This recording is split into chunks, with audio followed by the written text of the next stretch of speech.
Olá, pessoal. Olha quem voltou aqui para continuar o nosso curso de noções de lógica, parte integrante do nosso curso Raciocínio Lógico, né? Sempre lembrando aí, no caso, que o raciocínio lógico, ele se dividiu, né? No caso, nós dividimos em duas formas características, que são, né, lógica das situações e noções de lógica. O que nós estamos trabalhando é a parte de noções de lógica, que é aquela parte que tem como fundamento as proposições lógicas. Mas antes, tradicionalmente, antes de começarmos o nosso papo de hoje, peço que você, né, dê um break aí no caso, né, dê uma paradinha.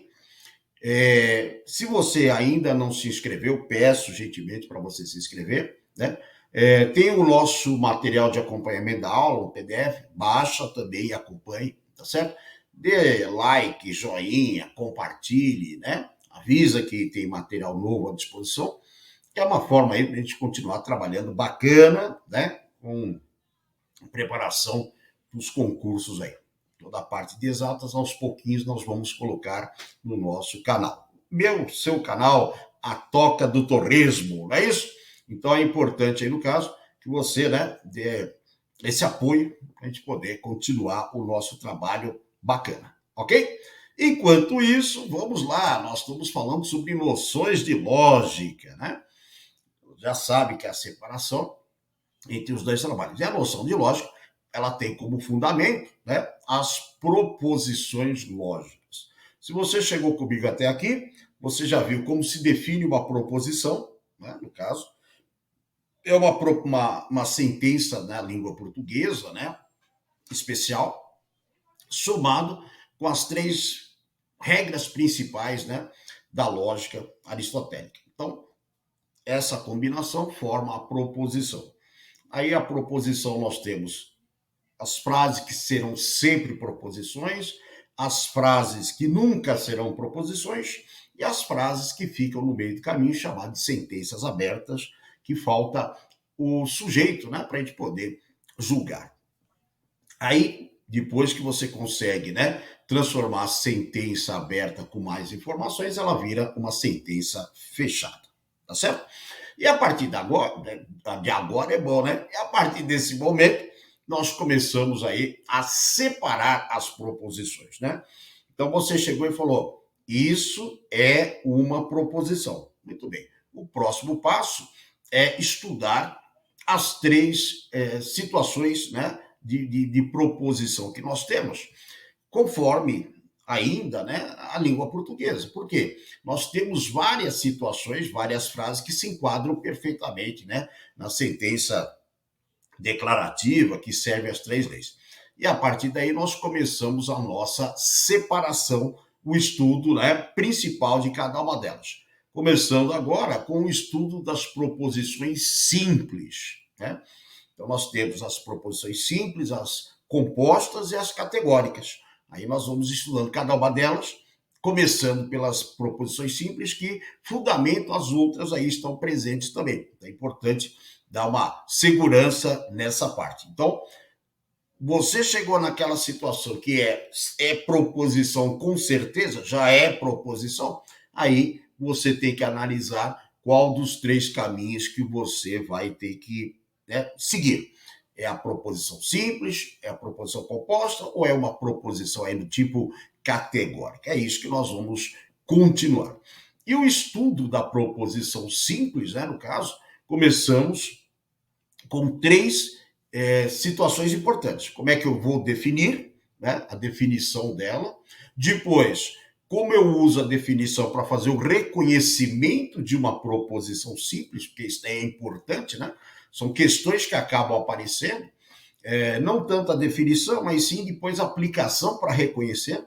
E, por último, né, a parte da negação lógica de uma proposição simples, que são elementos que podem aparecer separadamente, perguntas sobre a proposição simples, como num futuro aí, essa, né, parte principalmente de negação de proposição simples vai estar associado a outras situações, porque ela compõe a proposição composta e propõe também a proposição categórica. Então, existe duas situações: o estudo dela, né, isolado, só proposição simples, como também a aplicação dela em outras situações, tá certo? Então, nesse nosso papo de hoje, né, vamos falar sobre a definição, o reconhecimento e a negação de proposições simples aí, tá certo? E, opa, desço, aí sim, né? E o estudo dela é extremamente importante, no caso, por causa, como eu falei, né? Por causa dela fazer parte dos outros elementos. E quando nós falamos, né, o estudo, nós pegamos, né, a definição, a identificação, reconhecimento, a negação, a equivalência e a valoração da proposição. Então, quando a gente fala estudar, nós estamos falando sobre esses aspectos aí. E aí, como eu mostrei para você, nesse papo nós temos a definição, identificação, reconhecimento e depois a negação, lógico, ficando o restante para um próximo papo aí na sequência, né? Então, o que acaba acontecendo aí, né? É importante, volto a frisar, extremamente importante o domínio sobre a proposição simples, porque ela vai acabar gerando, né, para nós outras situações aí. Legal? Muito bem, estou colocando o meu relógio para iniciar agora a nossa jornada, né? Então, sobre a parte da proposição simples, o que você pode ter aí no caso, né? Ela é também chamada de atômica, né? Para dar uma ideia do que vai acontecer, né?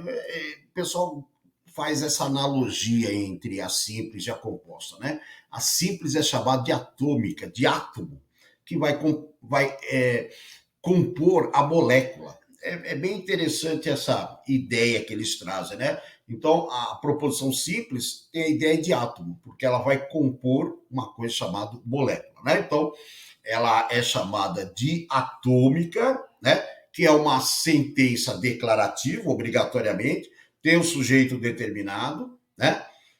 Para a gente poder julgar sobre ela, então ela pode ser julgada verdadeira ou falsa, aliás, né?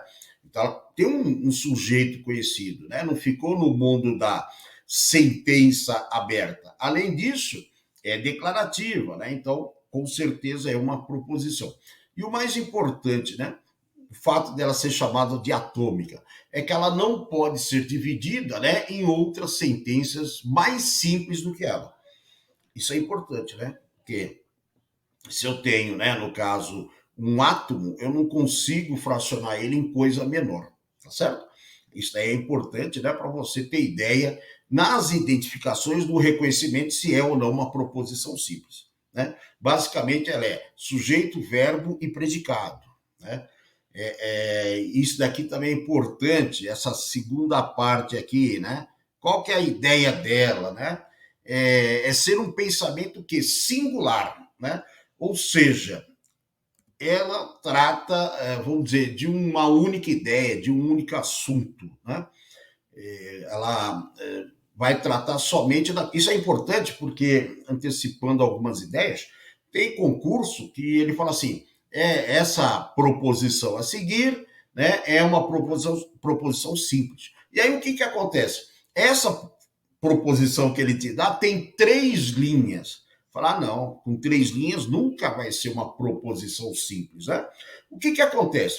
Quando você fizer a leitura e perceber que ela trata só de um tema, só de um assunto, ou, né, trabalha apenas uma ideia, é proposição simples.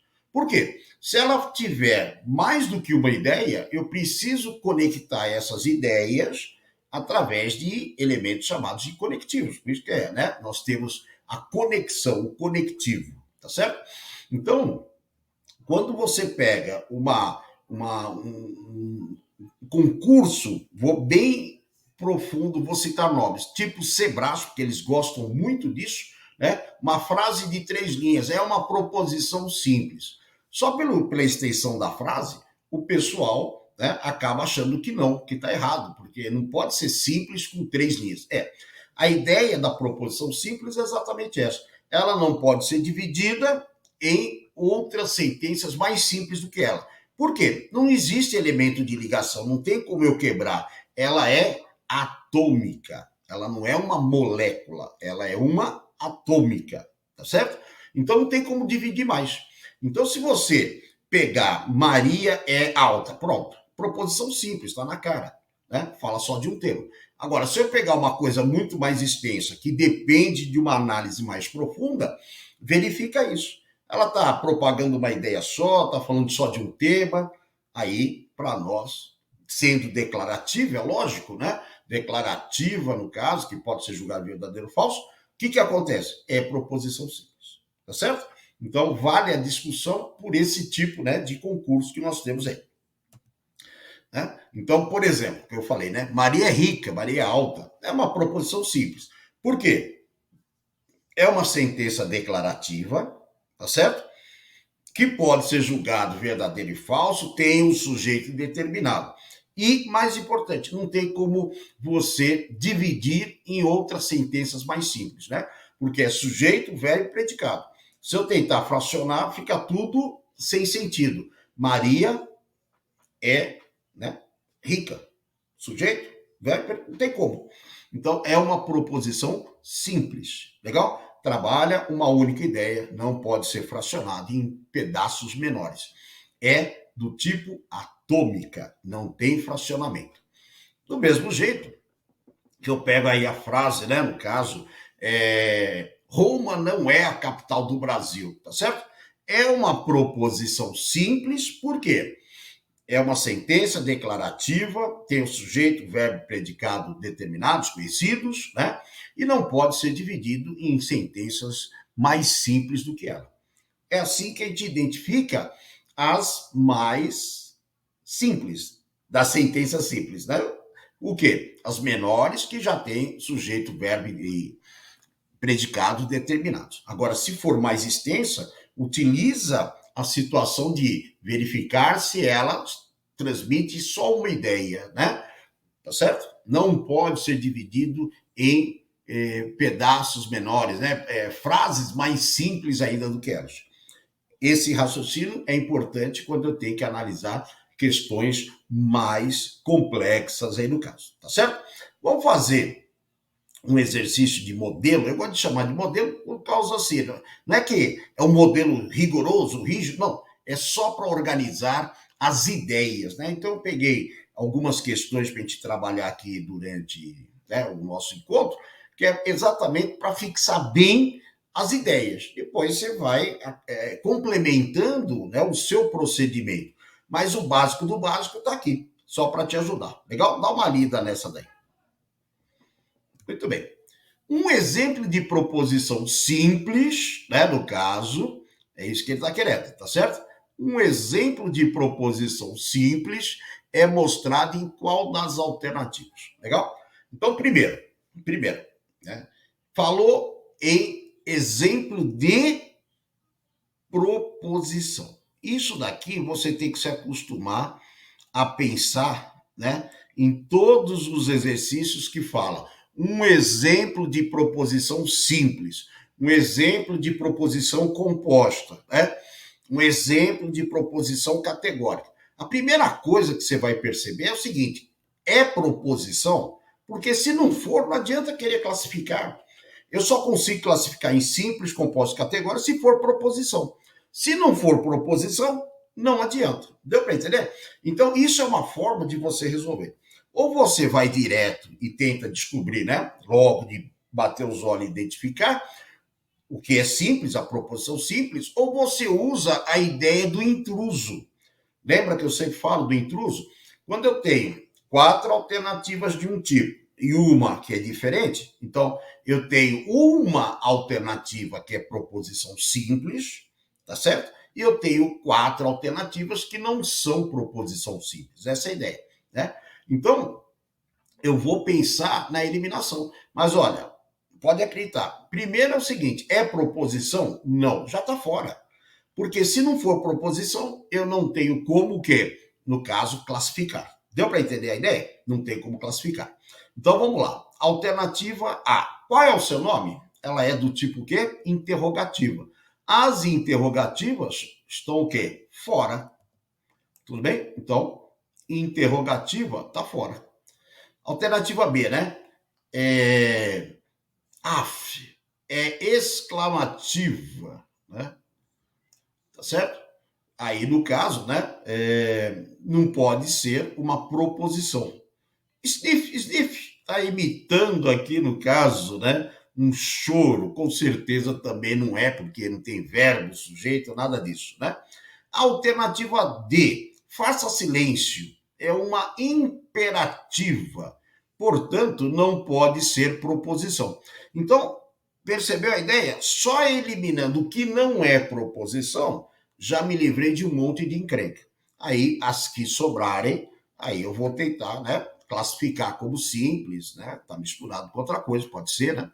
Então, aqui, ó, essas 4 eu já eliminei. Então, por exclusão, a alternativa aí é uma proposição simples, que tem sujeito, não é isso? Verbo e predicado. Só. Transmite uma única ideia. Está transmitindo uma ideia do sujeito, que é o 10 aí no caso, né? Qual a ideia? Que ele é um número natural. Perfeito. Significa que eu posso consultar a dona matemática e verificar se a proposição é verdadeira ou falsa. Mas é uma proposição, primeiro. Segundo, simples, porque trata de um único tema e não pode ser dividido. Tá certo?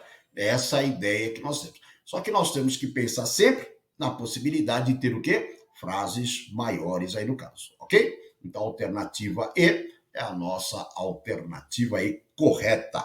Legal? Muito bem, então esse é o primeiro aspecto que nós temos sobre a parte, né, do estudo da proposição simples. É identificá-la, é reconhecê-la, né? É reconhecer a proposição que não é simples. Então, não é simples, eu vou eliminar aquela que é simples. Isso é extremamente importante, extremamente importante. Isso daí acaba fazendo falta, né, quando nós temos as proposições na forma de frases. Aí acaba fazendo muita falta, né, essa ideia de como identificar, reconhecer, né, a nossa proposição simples, ok? Segundo ponto, né, então eu já sei reconhecer, já sei identificar, já conheço a definição, já conheço a sua estrutura. Aí nós entramos num aspecto muito importante. Às vezes é pergunta e às vezes está no meio do caminho, né, de um procedimento. Isso daí é importante, que é a parte da negação lógica da proposição simples, né? Eu quero fazer a negação lógica de uma proposição simples. Por que eu quero fazer, professor? Porque me pediram. Qual é a negação da proposição simples tal? Às vezes eu vou fazer porque faz parte de um procedimento, isso que é importante.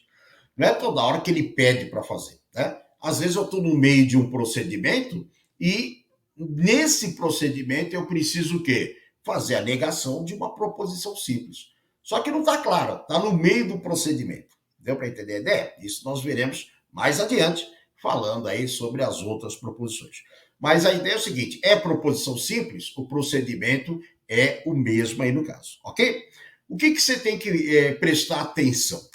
Se é uma proposição simples que tem um verbo ou uma proposição simples que tem 2 verbos, né? Ah, é possível que ela seja uma proposição simples com 2 verbos? Sim. Desde que ela trate de um único tema e tem 2 verbos, não importa.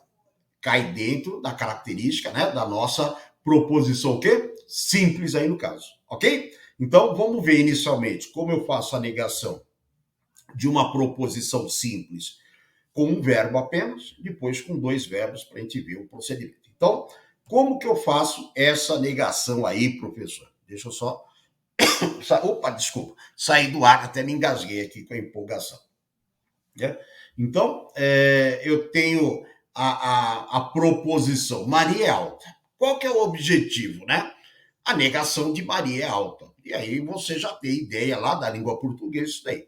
A negação de Maria é alta é Maria não é alta. Você já tem ideia disso daí, né, no caso? Nós já temos essa ideia. E a negação da proposição João não é rico é a proposição João é rico, ok? Então, como que nós podemos tirar aí uma regra básica, né, para poder trabalhar essa situação? Veja bem, primeiro, é uma proposição simples que só tem um verbo, né? E se você perceber, fazendo assim, não estou sendo técnico dentro da língua portuguesa, eu estou te dando uma regra prática.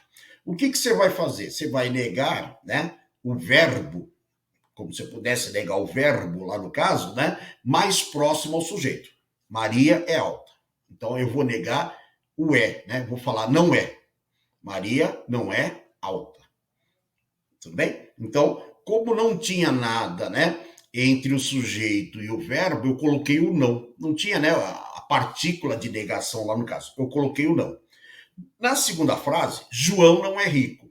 Né? Então você pode perceber que entre o sujeito e o verbo tem a partícula que é o não. Quando eu colocar o segundo não, porque a negação é quando eu coloco o não. Não é o caso da frase João não é rico. João não é rico não é uma negação, tá? No caso lá. É uma proposição, no caso. A negação dele, né, passa a ser João é rico. Tem que tomar cuidado com isso.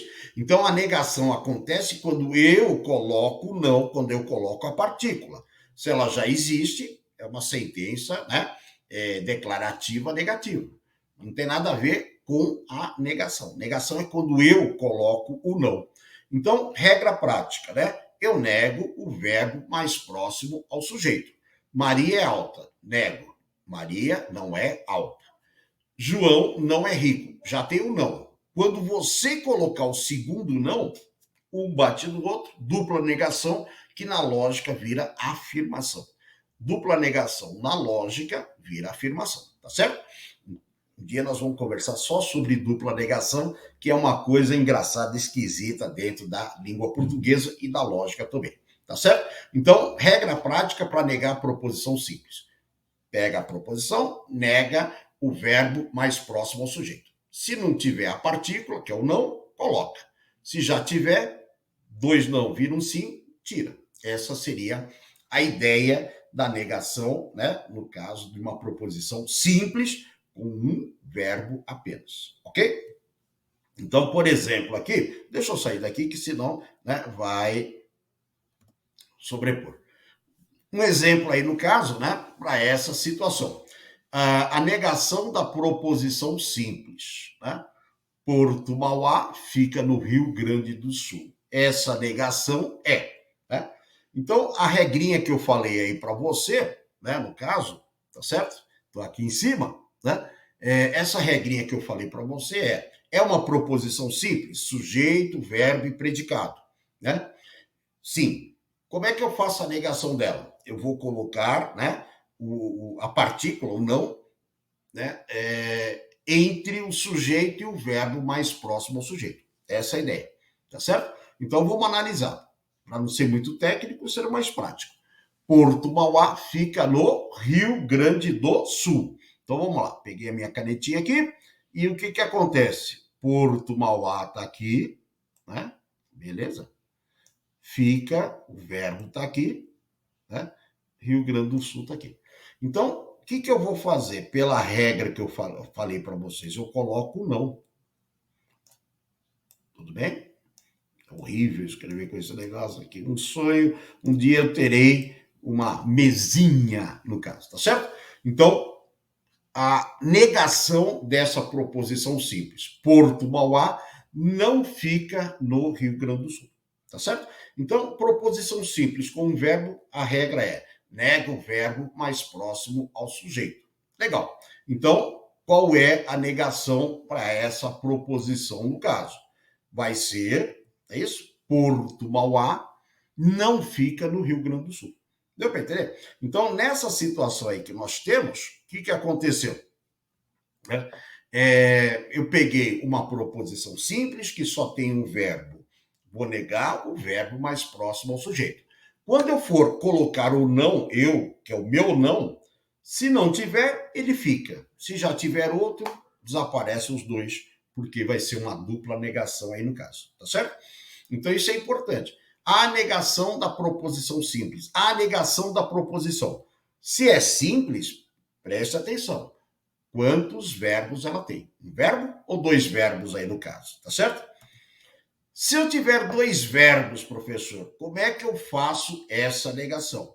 Usando a mesma regra, né? Nós vamos negar o que eu digo aqui, como eu não sou da área da língua portuguesa, eu crio minhas regras aqui, meio matemática, meio língua portuguesa, né? Quando eu falo negar o verbo mais próximo do sujeito, auto-sujeito, né, no caso, o que eu faço? Eu coloco o não no verbo mais próximo ao sujeito. Isso é negar para mim, né? Colocar o não. Aí, qual que é o efeito? Se não tiver não, ele fica. Se já tiver outro, desaparecem os dois, né? Então, por exemplo, acredito que o vizinho foi viajar. Negação. O verbo, ó, tem, acredito, né? E foi viajar. Legal? Então, negação. Nego o verbo mais próximo ao sujeito. E, professor, mas o que é mais próximo ao sujeito? Não tem sujeito. É a língua portuguesa, tem aquele negócio sujeito oculto, nem sei se existe mais. Sujeito oculto, indeterminado, não sei. Nega o primeiro verbo que você encontrar, já é suficiente aí, né? Então, a negação correta seria não acredito e mantenho o resto. Que o vizinho foi viajar, né? Dá uma vontade louca, né? Eu evito falar porque é o que cria a ideia, né? Dá uma vontade louca de negar os dois verbos. Não acredito que o vizinho não foi viajar. Dá uma vontade louca. Isso é uma grande armadilha que aparece no caso. Mas não é assim, né? Na realidade, o que você vai fazer? Você vai negar o verbo mais próximo ao sujeito. Se ele é determinado, determinado. Tem certas situações que nem, por exemplo, acredito. Quem? Eu acredito que o vizinho, né, foi viajar. Eu não acredito que o vizinho foi viajar. Tá certo? Então, eu vou negar o verbo mais próximo. Quando tiver dois verbos. Se tiver um verbo só, você nem vai perceber isso daí. Outra coisa interessante é quando você começa a frase com existe, há, tem, né? Então, assim, existe pessoa que não gosta de torresmo. Negação. Não existe pessoa que não gosta de torresmo. Eu sempre vou negar o cara mais próximo, que é o primeiro que aparecer, né? Há, né, uma discussão entre o governo federal e os empreiteiros para a construção, né, da ferrovia Norte-Sul. Não há, né? Não há discussão. Eu só mexo nesse verbo. E o mais distante fica, você mantém. Eu nego o verbo mais próximo ao sujeito. Tem que tomar cuidado, porque isso daí, né, no caso, era muito específico do Sebrasp, eles gostavam desse tipo de frase. Mas outras organizadoras, né, dentre as várias que nós temos aí, no caso, né, a OCP lá, né, a OAC, né, no caso, a OCP do Robocop, para quem lembra disso daí, né, meu avô falava muito disso, né, então, Quadrix, né? Sebrasp continua fazendo isso, Vunesp começou a fazer, Carlos Chagas, né? Dentre as outras 580 que aparecem hoje em dia, de vez em quando, né? Eles acabam aparecendo esse tema, né? E o pessoal vai direto na negação dos dois verbos, aliás, né? Não, eu vou negar o verbo mais próximo ao sujeito. É uma proposição simples para nós, professor? Para nós é proposição simples, só fala de um tema. Agora, se a língua portuguesa classifica como período simples, período composto, o período não tem nada a ver com proposição. Né? Não existe esse paralelo. Período composto, proposição composta. Não. Né? Não tente fazer esse paralelo que não dá certo, não. Então, a proposição é simples porque ela trata só de um tema. Né? Mas só que tem dois verbos. Esse é o diferencial. Eu nego o verbo mais próximo ao sujeito. Ok? Vamos ver se tem alguma coisa para nós. Está aqui, ó. Tá acabando de falar para vocês, já apareceu esse esquema, né? Do Sebrasp lá. Deixa eu sair para você ler com calma. Perceberam? Vamos lá. Julgue o item que se segue considerando a proposição P a seguir. Se o tribunal entende que o réu tem culpa, então o réu tem culpa. Essa é uma frase, beleza? O que ele quer? A negação da proposição, o tribunal entende que o réu tem culpa, pode ser expresso como sendo o tribunal entende que o réu não tem culpa. E ele quer que você, né, julgue o item como certo e errado. O item será certo se a nossa asserção aí, no caso, for verdadeira. O item estará errado se a nossa asserção for falsa. Não é isso? Então, vamos analisar cada uma das frases. A negação de o tribunal entende, né, que... Tá aqui. O tribunal entende que o réu tem culpa. Tudo bem? Então, o que acontece? É uma proposição simples, porque fala só de um tema. Deu para entender a ideia de proposição simples? Ela só fala de um tema, ela não precisa de elemento de ligação para poder ligar com uma outra ideia. Não. E aí, qual é o procedimento? Tem dois verbos. Eu nego o verbo mais próximo ao sujeito. Então, o tribunal não entende e acabou. O resto, você continua. Que o réu tem culpa. Se a frase era o réu que tem culpa, ele continua sendo assim. Tudo bem? Então, muito cuidado quando aparecer proposição simples que tem dois verbos. Eu vou negar o mais próximo ao sujeito. Cuidado com as situações do... Começa a frase, né? Existe, né? Tem, há, acredito, né? Que são situações que o verbo sumiu com o sujeito, vamos dizer assim. Mas eu sei que ele está lá naquele começo. Né? Isso daqui é uma explicação meio rocambolesca, né? Do que seria a língua portuguesa visto por um matemático, que é o meu caso. Né? Então, eu vejo o seguinte, começou a frase com existe, há, tem, acredito, né? O acredito, ele comeu o eu, né? Eu acredito lá no caso, tá certo? Então, você sabe que tá lá e cuidado com essa situação, né? Começou a ficar comum, então logo eu tenho que ter muito cuidado. Portanto, a afirmação dele está errada. A negação da proposição, o tribunal entende que o réu tem culpa, pode ser expressa por o tribunal entende que o réu não tem culpa, está errado. O não está no verbo errado, né? Deveria estar lá no começo, ok? Muito bem.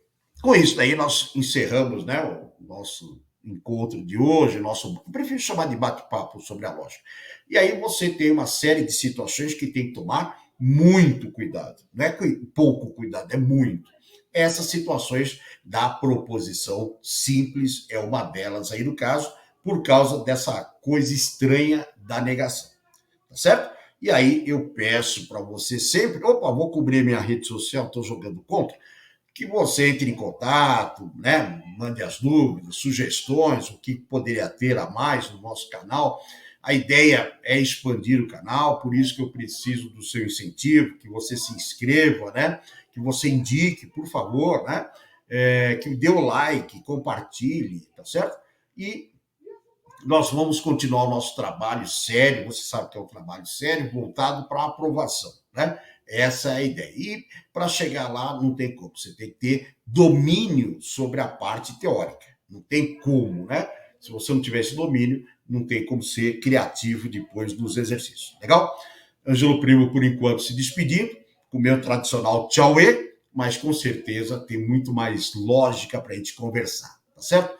Tchau, até o próximo encontro. Não vai esquecer, se inscreva e se você não baixou o roteiro dessa aula, desse bate-papo, está disponível para você também. Tchau.